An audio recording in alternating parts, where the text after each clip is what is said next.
नमस्कार, आपण पाहत आहात सह्याद्री न्यूज, आवाज महाराष्ट्राचा।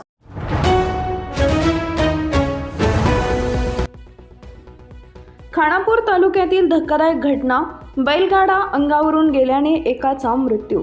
सध्या गावोगावी यात्रा जत्रा सुरू आहेत। अनेक ठिकाणी या निमित्ताने बैलगाडा शर्यतीचं आयोजन करण्यात येत आहे। सांगलीच्या खानापूर तालुक्यातील वाळूजमध्ये उर्सानिमित्त बैलगाडा पळवण्याच्या कार्यक्रमाचं आयोजन करण्यात आले होते।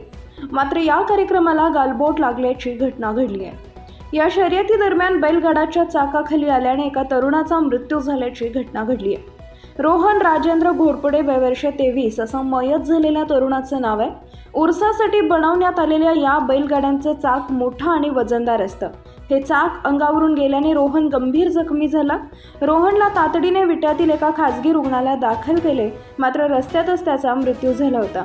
वाळूज गावात पिराचा उरूस सुरू असून खडी येथे बैलगाडे पळवण्याची अनेक वर्षापासूनची परंपरा आहे।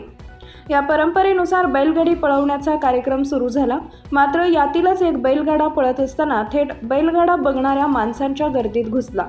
या धावपळीत रोहन घोरपडे पळत असताना तो पाय घसरून पडला आणि नेमकं त्याच्या अंगावरून बैलगाड्याचं चाक गेल्यामुळे रोहनचा मृत्यू झालाय।